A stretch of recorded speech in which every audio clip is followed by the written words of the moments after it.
Bienvenido al mundo del Señor de las Historias.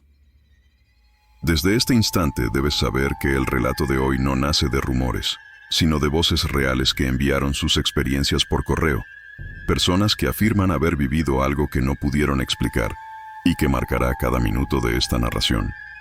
Hoy escucharemos 4 testimonios ocurridos en distintos puntos del metro CDMX. 3 de ellos ya serían suficientes para inquietar a cualquiera, pero el cuarto permanece hasta hoy como una herida abierta en la memoria de quien lo vivió. Un episodio que continúa persiguiendo al relator cada vez que intenta descender a una estación. El metro de la Ciudad de México es un organismo vivo que respira junto a millones de pasajeros.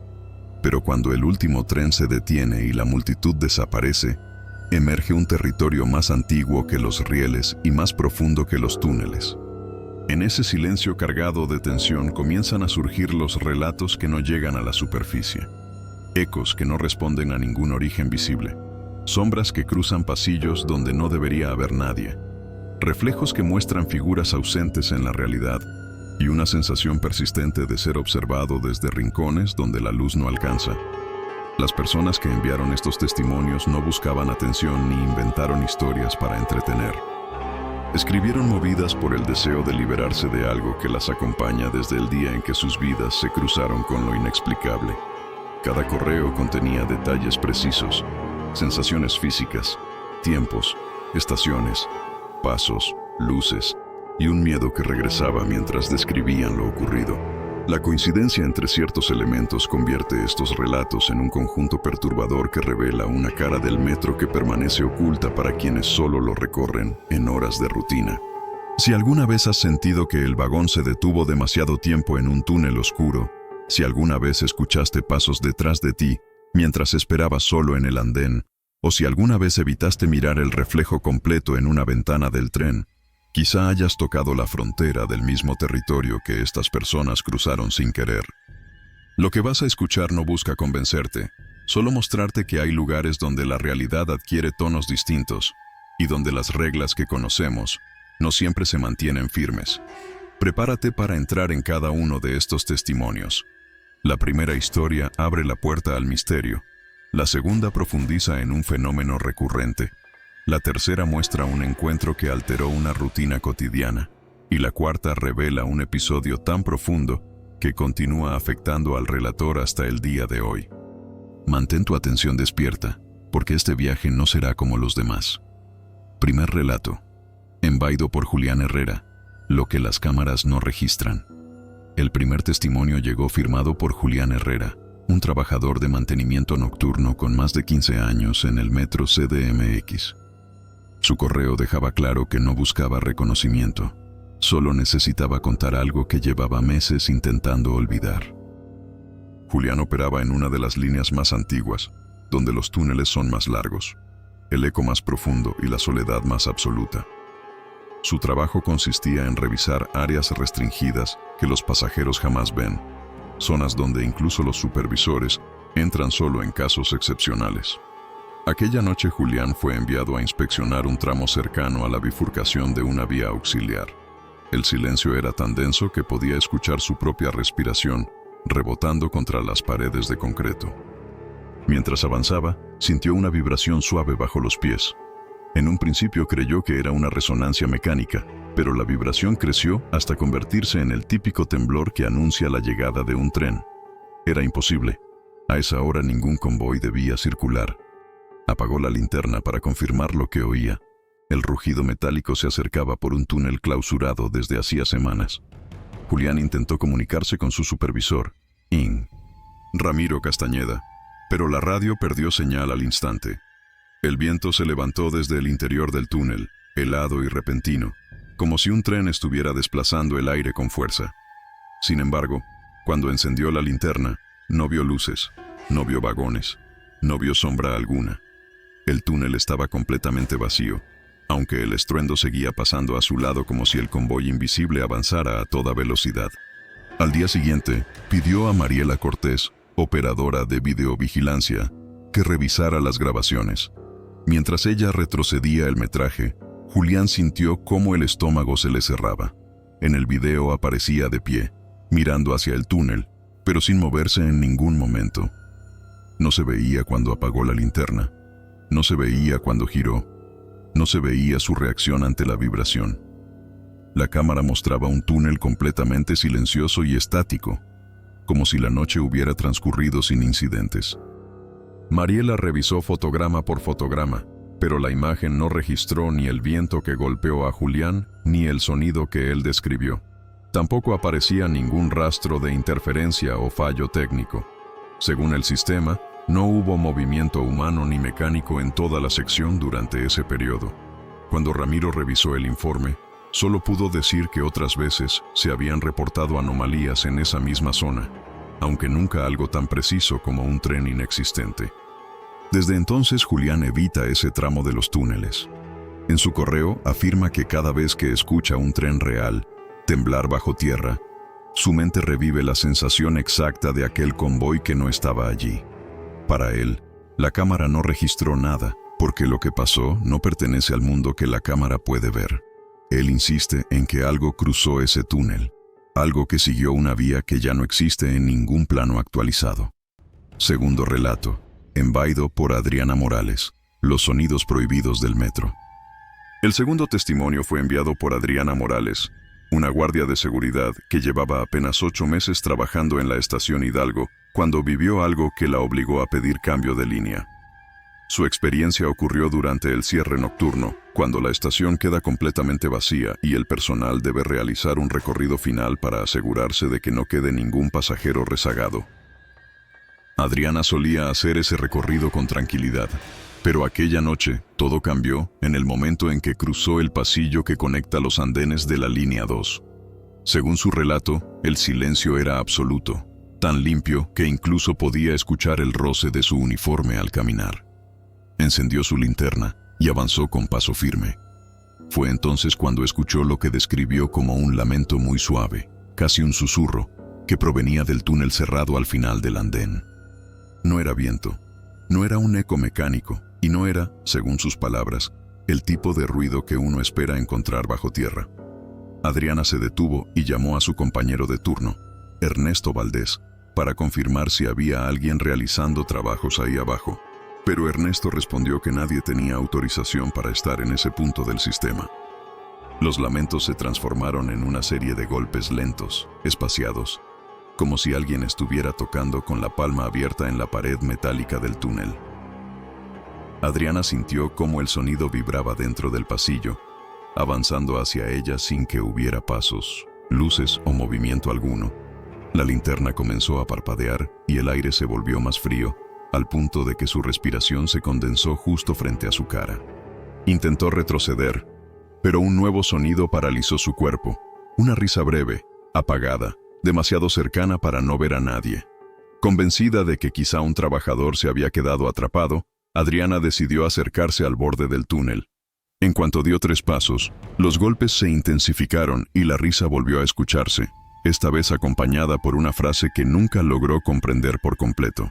Solo distinguió una palabra repetida varias veces, como si alguien intentara llamar su atención con insistencia.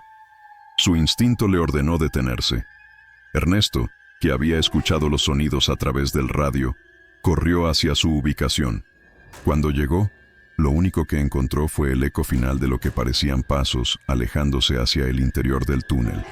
Decidieron registrar un reporte y solicitaron acceso al sistema de audio de la estación, junto con el técnico asignado, Ing.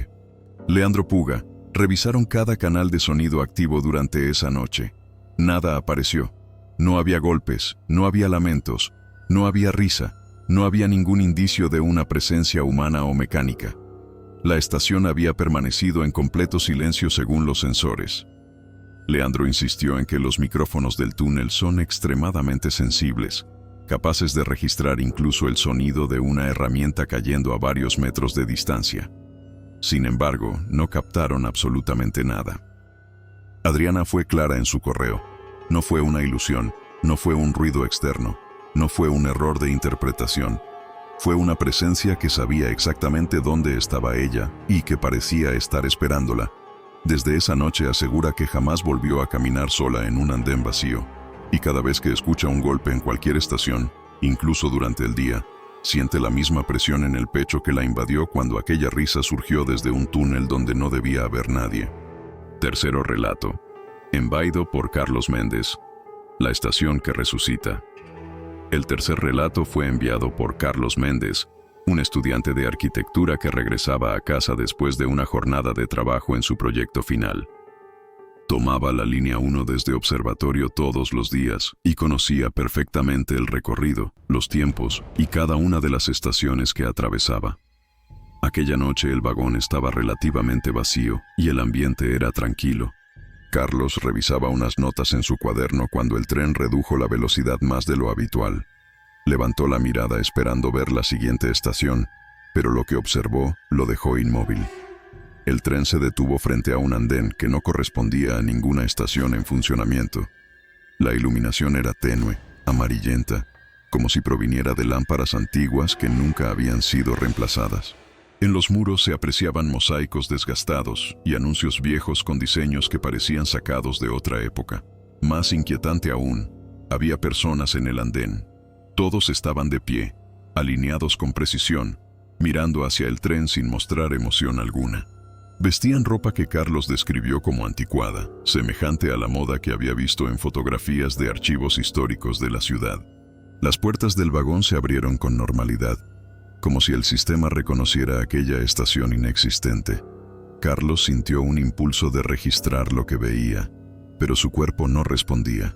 Un silencio absoluto envolvía el vagón, y cuando dirigió la mirada hacia los demás pasajeros, descubrió que ninguno parecía haber notado nada extraño.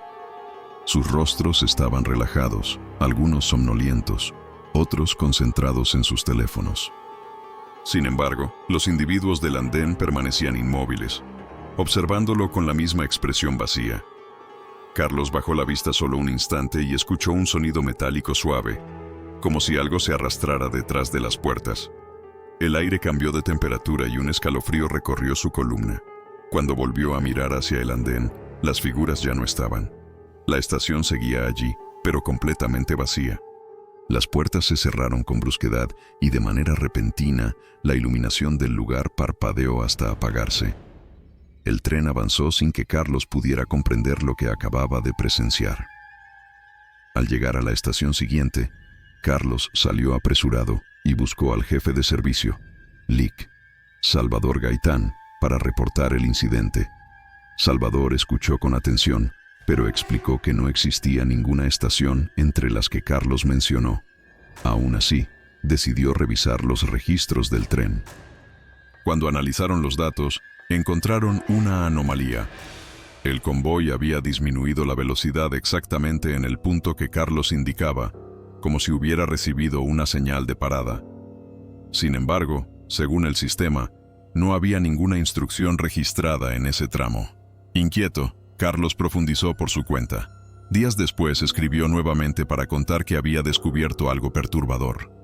En documentos antiguos encontró referencias a una estación cuya construcción había sido iniciada en los primeros años del proyecto del metro, pero cancelada antes de su apertura.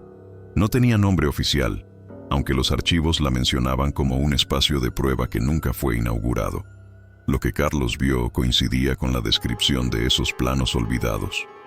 Asegura que no sabe si la estación que observó pertenece a un fragmento del pasado atrapado bajo tierra o si se trata de algo que nunca debió quedar conectado al mundo real.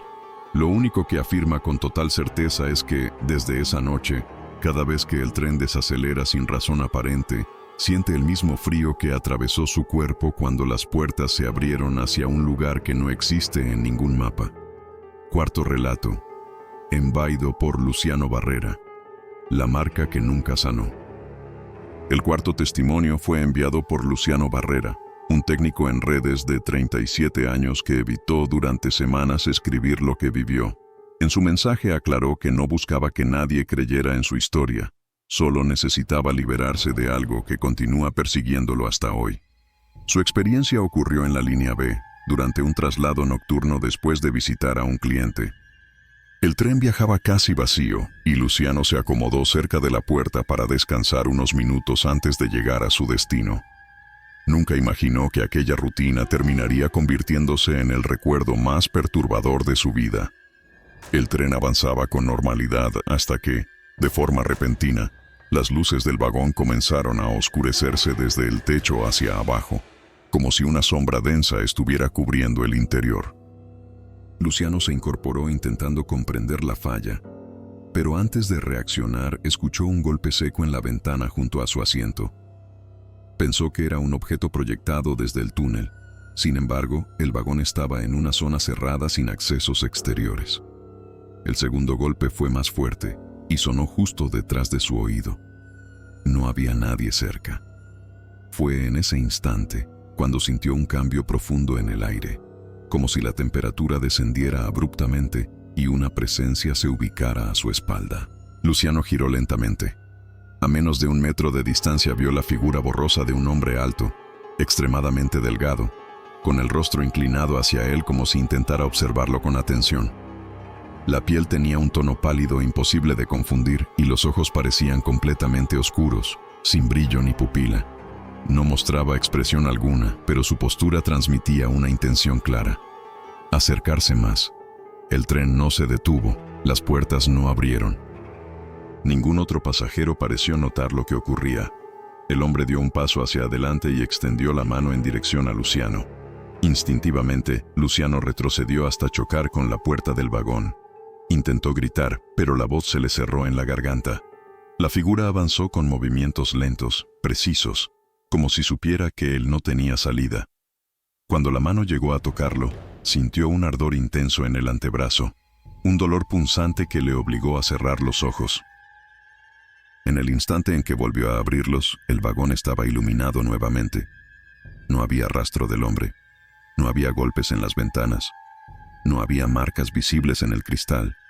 Solo el zumbido habitual del tren. Luciano llegó a su estación y corrió hasta la salida. Fue ahí, ya en la superficie, cuando notó que el ardor seguía presente. Al revisar su antebrazo encontró una marca delgada, alargada, como si algo hubiese presionado su piel con fuerza. La marca permaneció durante días y aunque disminuyó con el tiempo, nunca desapareció por completo. Médicos, dermatólogos y especialistas no lograron ofrecer una explicación. Ninguna prueba reveló una causa física conocida. Según Luciano, la marca es el recuerdo constante de que lo que vio dentro del vagón no fue una visión momentánea ni un efecto de la luz.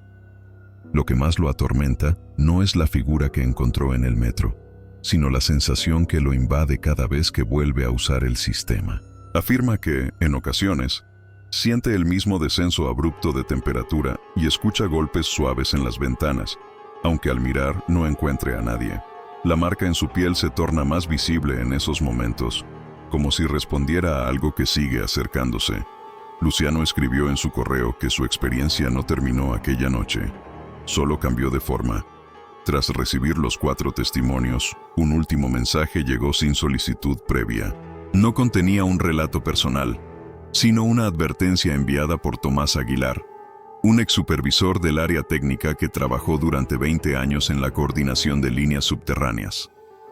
En su correo afirmó que muchas de las experiencias descritas por los usuarios no eran hechos aislados, sino parte de un patrón que el mismo personal operativo conocía desde hacía décadas. Según Tomás, el metro CDMX posee sectores específicos donde los fenómenos se repiten con más frecuencia, zonas que él llamó puntos de riesgo energético. Su intención no era generar pánico, sino revelar lo que oficialmente jamás se documentó. Tomás explicó que estos puntos no aparecen en ningún plano entregado al público, ni en los informes internos a los que acceden trabajadores nuevos. Son coordenadas que se transmiten de boca en boca entre veteranos y que deben ser evitadas siempre que sea posible, especialmente en horarios nocturnos. Durante su labor confeccionó un mapa personal donde marcó las áreas con mayor concentración de reportes, tramos donde las cámaras fallan sin motivo, túneles donde los sonidos se amplifican en direcciones imposibles y estaciones donde el sistema de iluminación sufre descargas inexplicables. Una de las zonas señaladas es un segmento entre las estaciones San Lázaro y Morelos. Tomás afirma que allí se han registrado interrupciones repentinas de energía, acompañadas de sombras que cruzan las vías con movimientos demasiado rápidos para ser humanos. También mencionó un corredor de servicio cercano a La Raza, donde varios operarios han reportado perder la señal de sus radios al mismo tiempo, seguido por una sensación de presión en el pecho, similar a la descrita por Adriana Morales. Otro punto se encuentra en la línea A, donde las cámaras captan figuras distorsionadas avanzando por el túnel, aunque el personal que revisa físicamente el área jura que no hay nadie. El caso que más inquietó a Tomás ocurrió cerca de una antigua entrada de ventilación en la línea 9. Durante una inspección, él y un técnico llamado Marcelo Padrón escucharon un sonido idéntico al paso de un tren, aunque el sistema indicaba que no había unidades en movimiento. Al acercarse a la rejilla de ventilación, sintieron un golpe de aire helado y vieron cómo la sombra de un vagón, completamente definida, se proyectaba sobre el muro opuesto. Sin embargo, no hubo vibración alguna bajo los pies. Para Tomás, ese fue el momento en que entendió que el fenómeno no era simplemente auditivo ni visual, era algo que se manifestaba en un punto donde la lógica perdía consistencia. En su correo final señaló que estos puntos parecen actuar como puertas latentes, zonas donde lo que ocurre bajo tierra se mezcla con algo que no pertenece al tiempo ni al espacio conocidos. Insistió en que el metro no es solo una estructura de concreto y acero. Existe una red paralela que se activa de forma impredecible y que solo muestra su presencia a quienes atraviesan ciertos lugares en momentos determinados. Según él, las 4 historias enviadas por los usuarios coinciden con sectores marcados en su mapa personal. Tomás pidió que no mencionara su ubicación actual. Dijo que ya no trabaja para el sistema, pero que aún recibe llamadas de antiguos compañeros reportando nuevos incidentes en las mismas zonas. Su último mensaje fue una advertencia para todo aquel que escuche este relato. Si sientes que el ambiente cambia sin razón, si las luces fluctúan o si el vagón se detiene en un punto donde no hay estación, permanece atento. Es posible que estés cruzando uno de esos puntos donde la realidad deja de obedecer las reglas conocidas y donde algo más antiguo que el metro parece despertar. El siguiente material no provino de un correo, sino de una grabación de voz enviada por Rebeca Luján, una oficinista que regresaba a casa después de una reunión que se extendió más de lo previsto. Rebeca utiliza con frecuencia la línea 3 y conoce bien la rutina nocturna de los trenes. Aquella noche esperaba en el andén de la estación Potrero, cuando escuchó el sonido característico de un convoy aproximándose. El viento comenzó a correr por el túnel. Las vibraciones se hicieron presentes bajo sus pies y el eco metálico del tren avanzó con claridad. Se preparó para abordar, ajustó la bolsa en su hombro y se acercó a la línea amarilla. El sonido era tan real que incluso distinguió el roce de los rieles y el zumbido eléctrico que anuncia la llegada de una unidad. Rebeca esperó con paciencia, pero el tren no apareció. El ruido continuó varios segundos más, avanzando desde la oscuridad del túnel como si el convoy estuviera a punto de salir. Sin embargo, el andén permaneció vacío. No había luces, no había destellos, no había sombra alguna proyectándose sobre las paredes. El viento seguía golpeando sus piernas, y la vibración se intensificó al punto de que los anuncios del techo temblaron ligeramente. Otros 2 pasajeros que se encontraban a distancia también miraron hacia el túnel con expresión confusa. El tren estaba allí, pero no se veía. De pronto el sonido empezó a desplazarse, moviéndose hacia el andén opuesto. Rebeca lo siguió con la mirada.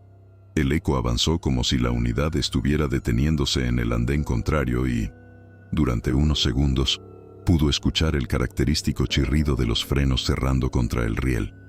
Uno de los pasajeros dio un paso atrás, asustado. El convoy invisible pareció detenerse, abrir puertas y permanecer estático el tiempo habitual de abordaje, aunque nadie lo vio. El silencio volvió de manera abrupta, como si alguien hubiera cortado un cable maestro.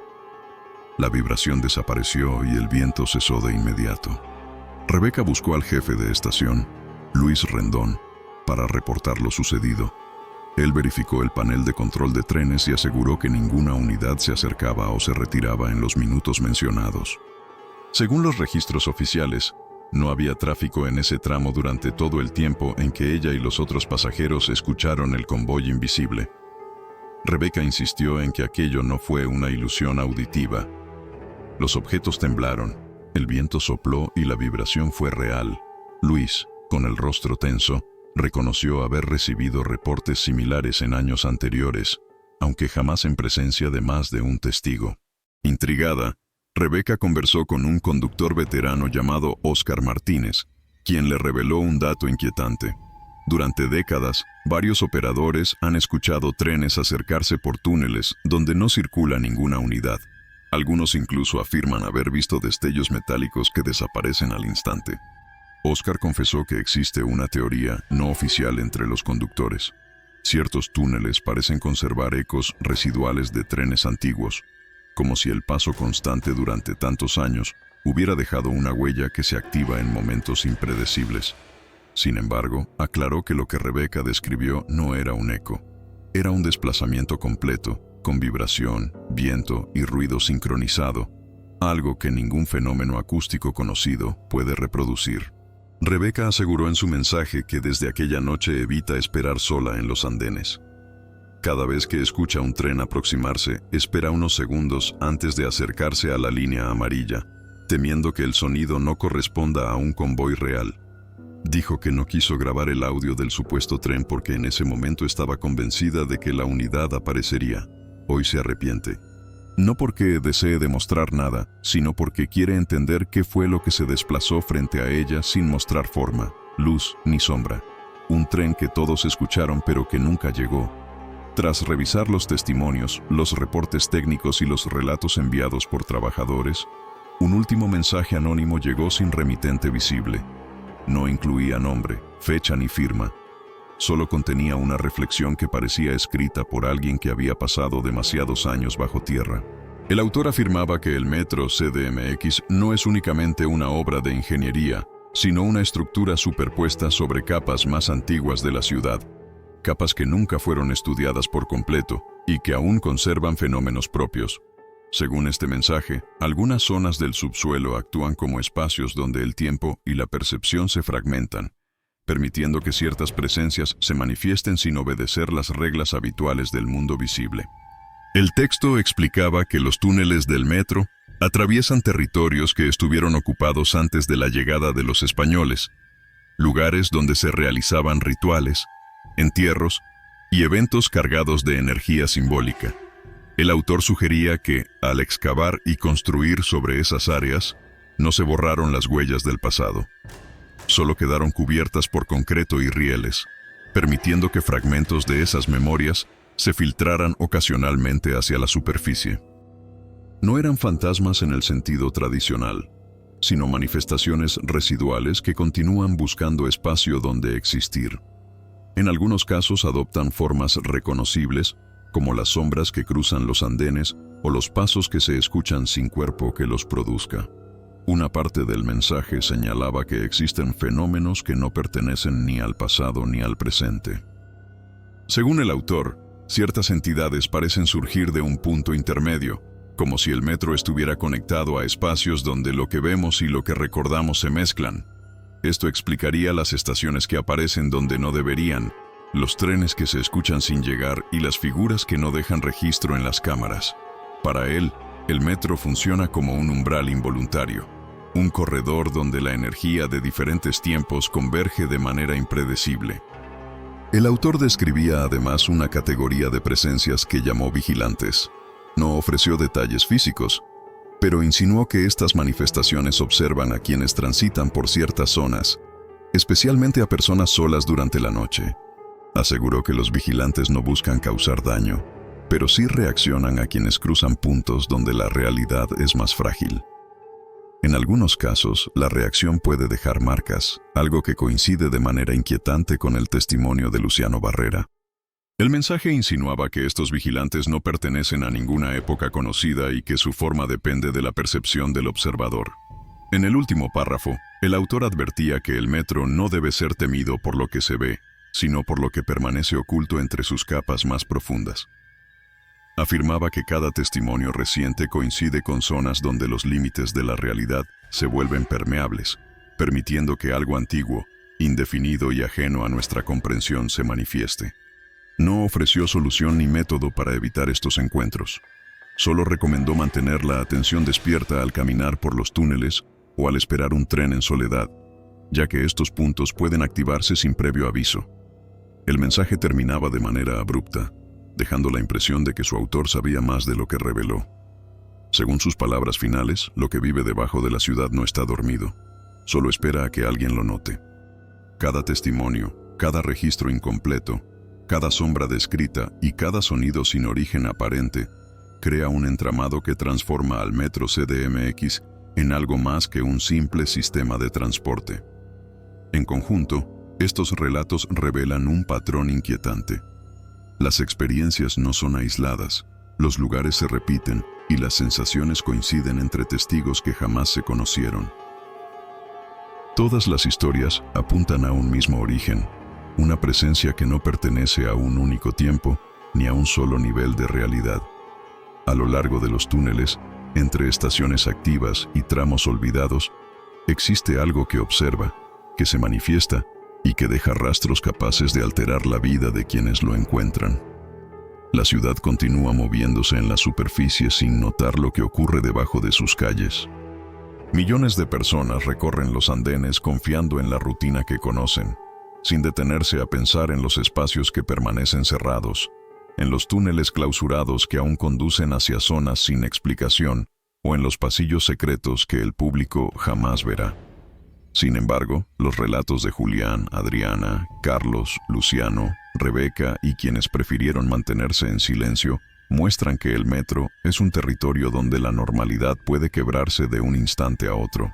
Algunas veces sucede con un sonido, otras con una sombra, otras con una presencia que deja marcas reales sobre la piel. Los especialistas que han intentado comprender estos sucesos afirman que la estructura subterránea actúa como un amplificador de energía. Los trabajadores más antiguos sostienen que el metro reacciona a las emociones humanas, y los testigos, aquellos que vivieron cada una de estas experiencias, coinciden en una sola sensación: algo vive ahí abajo, algo que no depende de nuestra comprensión ni de nuestra tecnología para manifestarse. Algo que parece seguir reglas propias, reglas que desconocemos y que solo se revelan cuando la realidad se adelgaza lo suficiente para permitir el cruce entre dos mundos. Si decides escuchar estos relatos mientras viajas en el metro, presta atención al ambiente que te rodea. Observa si el silencio se vuelve demasiado profundo, si la vibración del tren cambia sin motivo, o si las luces se atenúan aunque no haya fallas reportadas. Los testimonios sugieren que estas señales preceden encuentros que no pueden explicarse con lógica. Tal vez jamás experimentes algo parecido, o tal vez ya lo hiciste y preferiste no volver a pensar en ello. Recuerda que lo que escuchaste no pretende provocar miedo gratuito. Es una advertencia surgida de voces reales que intentan evitar que otros atraviesen las mismas zonas de riesgo sin estar preparados. Si algún día sientes un cambio repentino en el aire, un sonido que no encaja, o la certeza de que alguien te observa en un andén vacío, toma distancia y mantén la calma. Los vigilantes, las presencias y los ecos del pasado parecen reaccionar, sobre todo cuando perciben vulnerabilidad. Hoy escuchaste 8 partes que revelan apenas una fracción de lo que ocurre bajo la ciudad. Cada una abre una puerta hacia un territorio donde lo inexplicable es constante y donde la línea que separa lo visible de lo oculto es más delgada de lo que imaginas. El metro CDMX sigue funcionando, sigue transportando vidas, sigue sosteniendo el peso de la ciudad, pero bajo su estructura late algo más antiguo y más profundo. Y aunque muchos prefieran ignorarlo, quienes han vivido estas experiencias saben que no es necesario creer para ser alcanzado. A veces basta con estar en el lugar equivocado durante el instante exacto en que lo que habita debajo de la ciudad decide hacerse notar.